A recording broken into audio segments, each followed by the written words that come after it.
Welcome to Kyle Anthony's UFC betting show. I am Kyle Anthony and welcome to the podcast. Welcome to the prediction show for UFC on ESPN plus 25.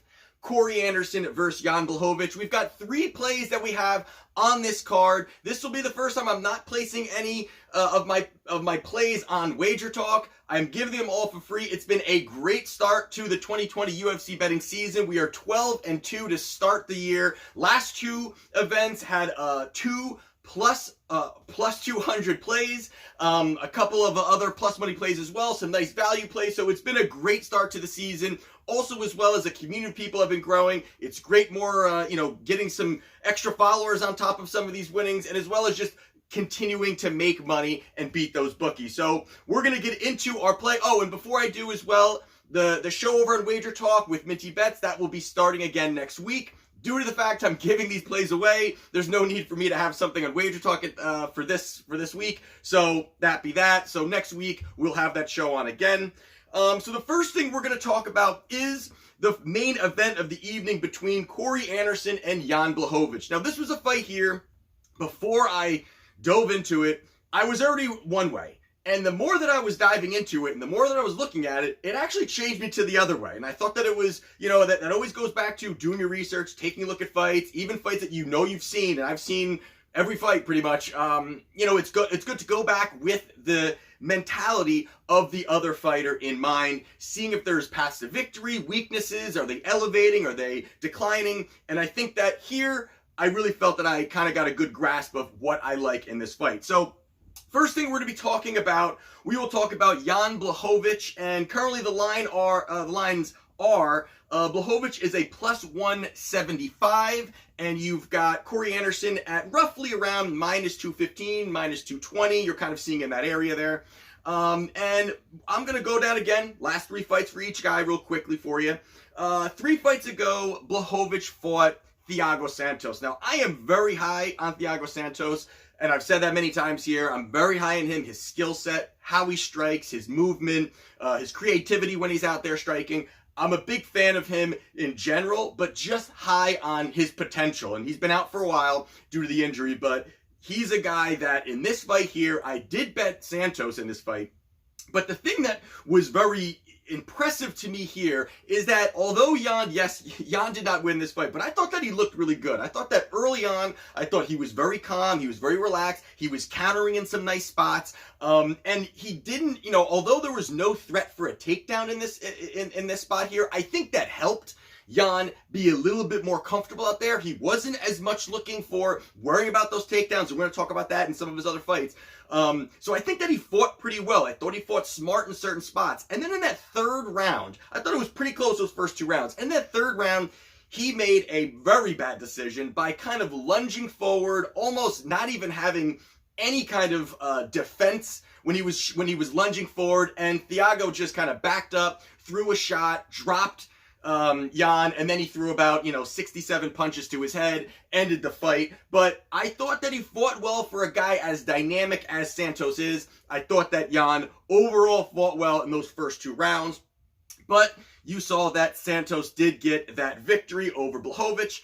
2 fights ago, he fought Luke Rockhold. This was a fight where, I gotta say, watching Luke Rockhold get knocked out in this fight, I gotta say, for some reason, it put a smile on my face in some way. But in this fight here, I thought it was an odd fight. I mean, right away that this fight started out, you saw that a guy like Rockhold, who's got great striking, great kickboxing, against somebody like Blachowicz, who has got the, great grappling, good inside, dirty boxing. And he went right in for that. He basically, right when the bell rang, Luke went right in for the clinch and up against the fence. And I thought it was kind of an odd scenario. To me, maybe maybe he knows his chin is gone at this point. I don't know. I thought it was a very, very weird start for a guy that probably wants space between himself and Jan. And in this spot here, you saw that, first round, kind of close, but it ended that first round where Jan threw that high kick kind of after the bell, dropped Luke Rockhold. Luke Rockhold went down, but he got back up. 2nd round, wasn't too much further into that, where Jan threw a nice combination and ended up finishing the fight there. To me, I don't really take much out of this fight here. I just think Luke Rockhold is such on a downturn. I think it shows that Jan can beat guys that he's supposed to beat. This was a fight I think that, looking back at it now, is definitely a fight he's supposed to win because Rockhold is just on a very big decline overall. So there you saw that Blachowicz did get the second round knockout. Then his most recent fight, which is a very interesting fight here, I think has more to do with what's going to go on Saturday night, was his fight against Jacare Souza. And this fight was, now you've got Jacare, who is obviously, jiu-jitsu specialist, the guy that you do not want to be on the ground with. And this was a good position to see what Jan could do overall with the guy that does have the good takedowns, does have the good ground game, and can strike. Jacare has pretty good striking, not as quick hands, but pretty good striking for a guy that really is, known for his ground game. And I think the one interesting part was that Jan stuffed every single one of Jacare's takedowns, and that is very impressive for a guy like Jacare, that really, once he gets a hold of you, it's like the alligator situation where he just gets a hold of you, takes you to the ground, and kind of rolls you around, and really is able to do what he wants to do with you. So it was interesting on a note where you saw that Błachowicz was able to keep those takedowns away. But the big part that I didn't like was that the whole fight, pretty much overall, you saw that Jacare was walking Jan down. Almost the whole fight, walking him down, throwing a couple combinations, walking him down. It wasn't until late in the fight where Blachowicz ended up, kind of switched it, hurt Jacare a little bit. But it was a very, very close fight. I actually scored it going to Jacare in that fight. It was a split decision win for Blachowicz, but that's a situation where you take a look at the last three fights. He lost to Sanchez, beat a guy like Rockhold, who, is Rockhold at this point. And then wins a split decision. Very impressive though, the way he made stop those takedowns. But also Jacare was landing some nice shots, and Blachowicz, I thought, didn't look good as much in the striking there. So there's a little bit to take away from that overall.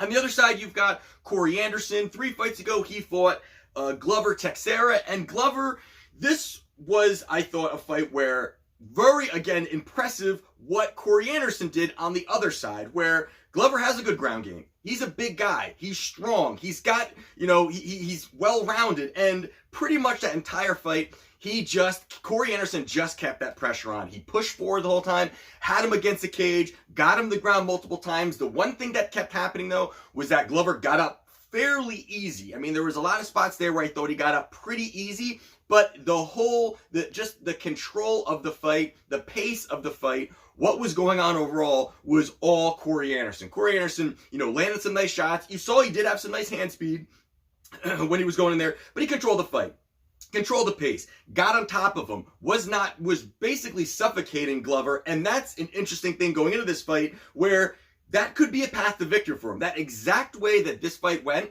is a path to victory for Cory Anderson. Heavy pressure, pushing forward, get you up against the cage, try to go for the takedowns, get the takedown, and even if you get back up, you're still using a lot of energy. So in that fight there, you saw that Cory Anderson got the decision victory unanimously in that fight. The 2 fights ago, he fought Ilir Latifi, and this was where it's a wrestler versus wrestler situation. And the wrestling, this one I kind of want to skip over because the wrestling overall kind of nullified each other. Wasn't much action. It was kind of a slow-paced fight. They both kind of, pitter-pattered some shots, and, one would shoot and couldn't get the other one down, and kind of not too much there. But the sticking and moving and the volume from Cory Anderson is at least what got him this victory here, was that he was a lot more active, he was a lot more moving forward, but at least he did that where it skewed the judges to give him that decision.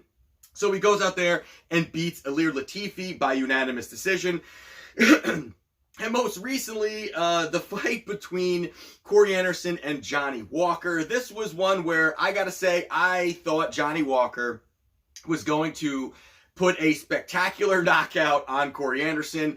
And this was just a weird fight, because right away you saw how much Walker was goofing off. I mean, he was goofing off. He really believed his own height. He was, even in the cage, he was kind of dancing and moving around awkwardly and almost wasn't taking the fight seriously. And I think the big part of this is that, one, it's going to be a big learning experience for Walker overall, that he can't just walk through everybody, but that he really took Cory Anderson lightly, and he didn't take this as serious as he should have, because he could be the next guy up for a title fight. Here he goes in there. Cory Anderson had a chip on his shoulder going in, had guns blazing going in, fought smart. A couple of the early barrages that that Walker kind of laid out there, I thought that Anderson really, held, got through the storm very well, landed one big shot that changed the entire pace of the fight early on in that fight, and continued to push forward and ended up putting away Walker, which I thought was very impressive on the side of Cory Anderson. So he goes out there and gets that first round knockout victory. So with that all being said, taking a look at it. Now, you've got one side, you've got Blachowicz, who is well-rounded, he's got power, and he's great in the clinch. And that's something where, when I first was looking at this, that's something where you do see Cory Anderson enter. When he enters in a situation where they are in a grappling situation, Blachowicz is going to have that strength. And that's something that already kind of was pushing me towards Blachowicz when I was watching tape, watching past fights. He's very good at... Sorry, still a little bit under the weather here. You saw that Blachowicz is very good at kind of framing his opponent, framing his body, throwing short elbows, dirty boxing. You saw a lot of that, and that's a very big skill that I think is something that can win a fight against Cory Anderson, because he's going to be in tight.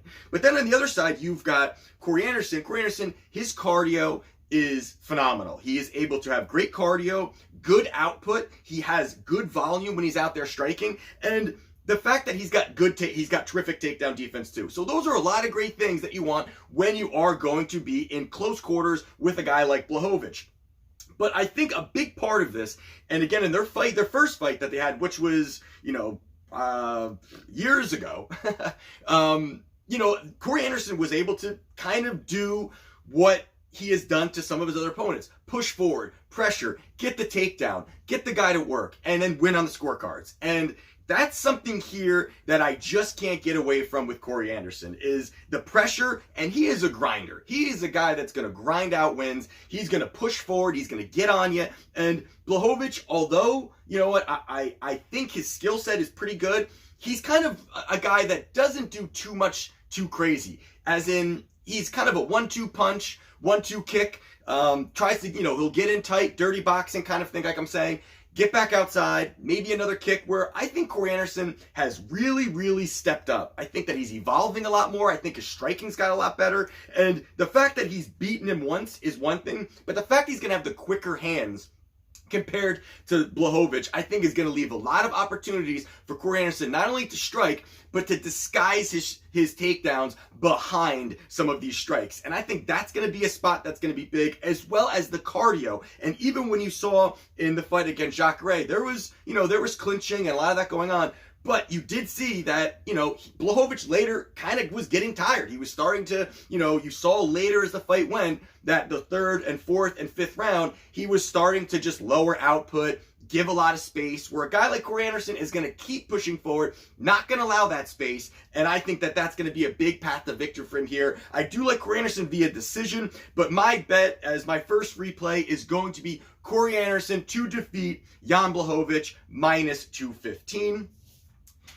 The other play that we're going to have is Nathaniel Wood versus John Dodson. We've got Wood at minus 166. You've got Dodson at plus 140. And I'm not going to dive into I have two more plays. I'm not going to dive into them as much as I did that first one there. I know people always ask me, they want me to talk about the main event. So what we're going to talk about here is, the first one we're talking about is Nathaniel Wood. Now, you've got Nathaniel Wood, and two fights that I do want to kind of highlight a little bit with him is the fight with Andre Ewell. And this was a fight here where him versus Andre, this was a great fight that I think says a lot about the skill set of Wood. And Wood is a young kid. He's 26 years old. He's going to continue to evolve. And this was a guy where Andre has got a big reach advantage, great boxing, decent takedown defense. I wouldn't say he's the greatest when it comes out, but he's a physical guy, has some nice creative striking. And against Wood, I thought that he fought really, really well. And this giving up 6 inches in striking, because Wood is not that big of a guy, but to give up 6 inches of reach, huge advantage for Ewell overall, but I thought that what he does, and something that I'm going to consistently say probably throughout this entire breakdown, is Wood and his pressure. Wood has great forward movement. He's definitely able to go inside and really cut the distance. He doesn't allow someone like Andre, who wants to have the space, wants to be able to use his striking, wants to move around the cage, and consistently you saw him come in close, get in tight, work some takedowns, get him to the ground, and even in spots where he got him to the ground, you saw how Nathaniel Wood is really, spectacular ground. I think his ground game, although, his striking is starting to elevate, his ground game is sensational. He was able to close that distance, and that first step that Wood has, he closes the distance very well. And he's another guy that definitely hides his takedowns behind strikes. He will throw a nice combination, you're blocking those, and then he goes right down for a takedown. And that's something that is very hard to teach. A lot of guys don't do it. A lot of guys shoot from the outside, or they telegraph their shots. I thought he does that very, very well.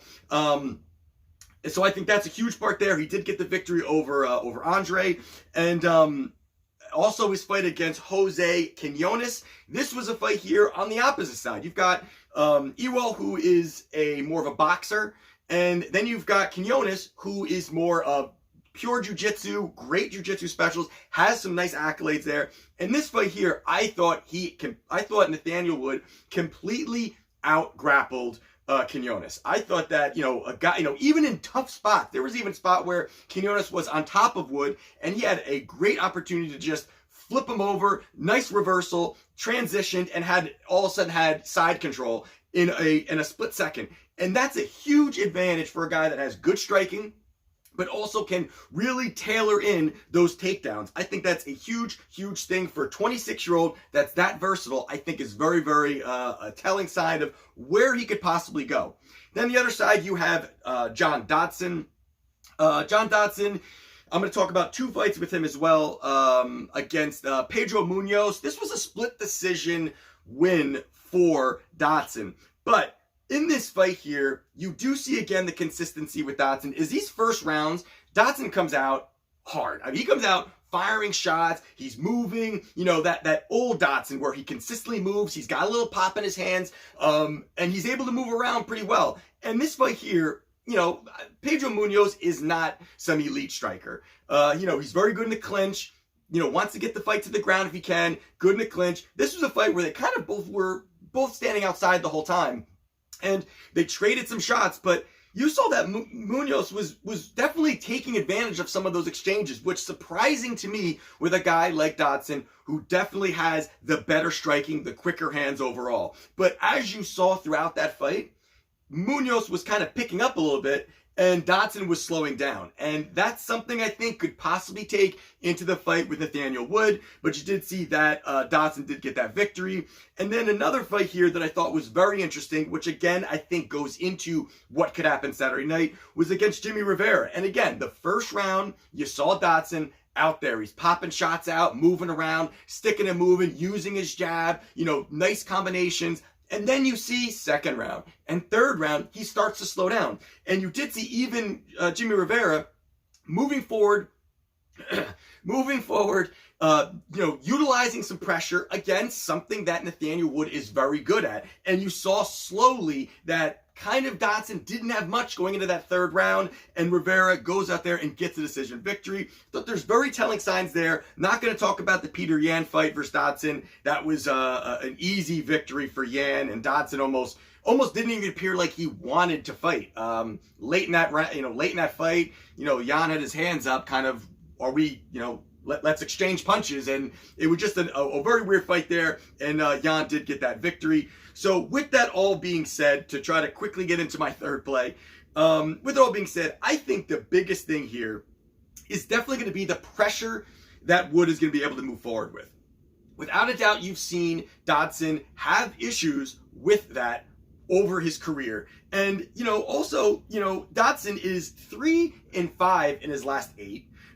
He's got good boxing, but he needs that space. He definitely needs that space to have to work his combinations, to be outside, and to utilize his strengths. Where Nathaniel Wood, from the outside, I think he's spectacular. He's got good leg kicks, good movement. But he, again, that first step, and you're going to see it Saturday night, that first step where he shoots forward is very quick. And not only that, but he can either utilize that quick first step to strike or for the takedown, which is going to make it very difficult for anybody to really kind of pick up what's coming. And that's going to be where opportunities for Wood to land big shots is going to definitely happen, in my opinion. And again, he's creative with his takedowns as well. He's not just, he'll string them together. He's not just firing from the outside. He's very good with that. And also the fact that how composed he is.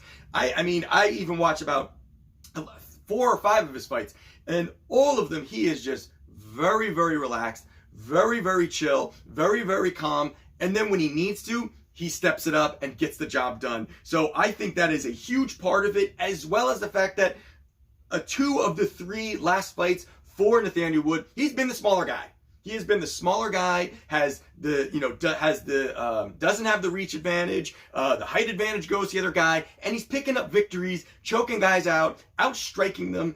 Really impressive. Where here against Dodson, he's going to be the bigger guy. So that's going to be enormous for me here. I think Nathaniel Wood at minus 166, I think is a great price for a guy that I think who is completely elevating, moving up, doing very well. This line is off to me. I would put Nathaniel Wood at a minus 250, minus 260 in my opinion. I think this is way off. I think Dodson is definitely has ability, but it's more of a name recognition. I think the only reason why he's only at plus 140 is because it's a name recognition. People know him. People don't really know Nathaniel Wood, and that's going to start to move the line a little bit. To me here, as my second free play, I am taking Nathaniel Wood to defeat John Dodson.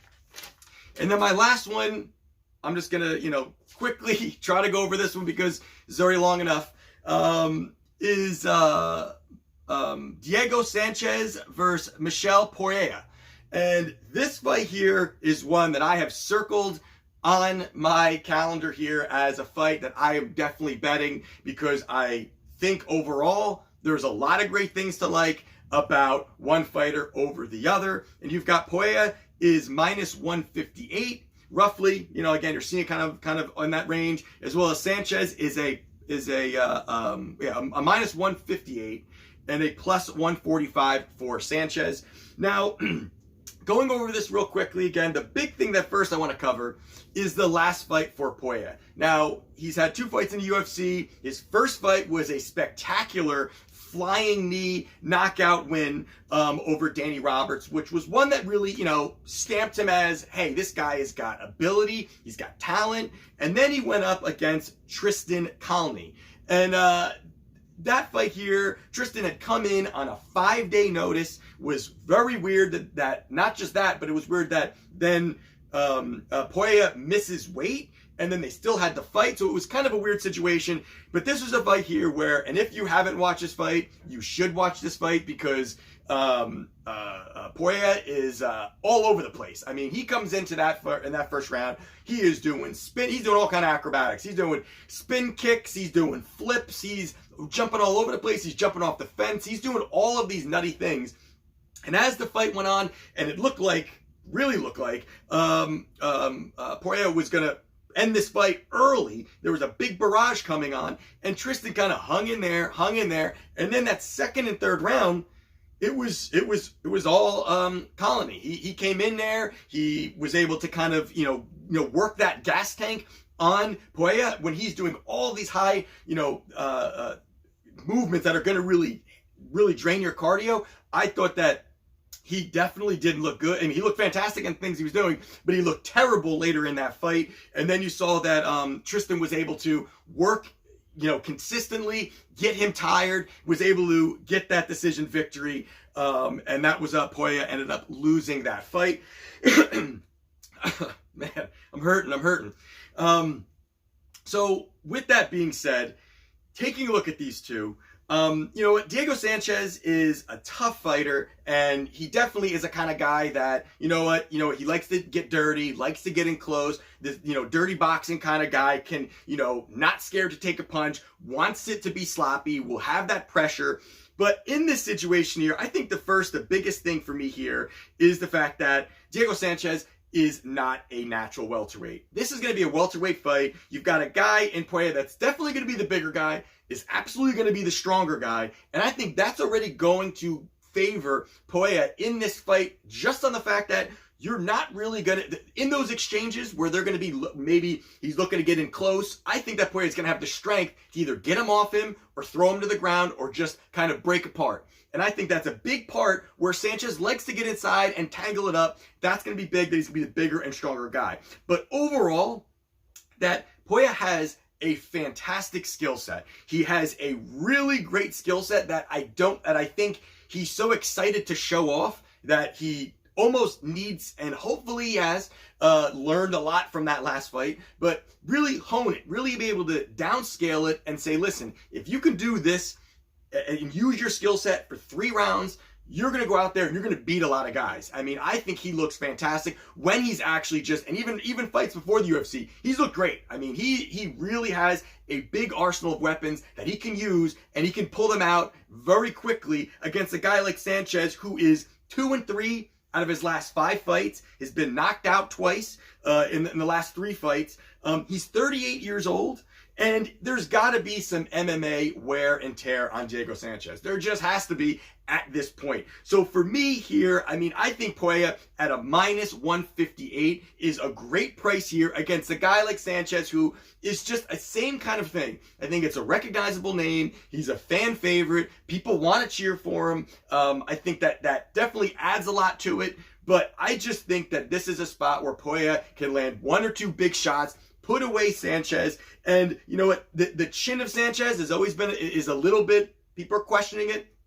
I think it's definitely going to be tested on Saturday night. So for me here, I am taking Michel Pereira to defeat Diego Sanchez. So those are my 3 free plays. We've got Cory Anderson to defeat Jan Blachowicz. That is -215. We've got Nathaniel Wood to defeat John Dodson at -166.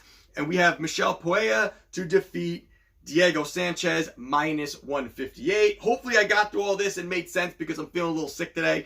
But those are my 3 free plays. Definitely subscribe if you have not yet done so. Give it a thumbs up. We'll have the show back on Wagertalk next week. Have that out. Also do my prediction show here as well. And, let me know what you guys think. Comment down below. And, hopefully we will continue this hot streak, 12-2, looking to make it 15-2 going into next week. This is Kyle Anthony's UFC Betting Show, and I'll see you next time.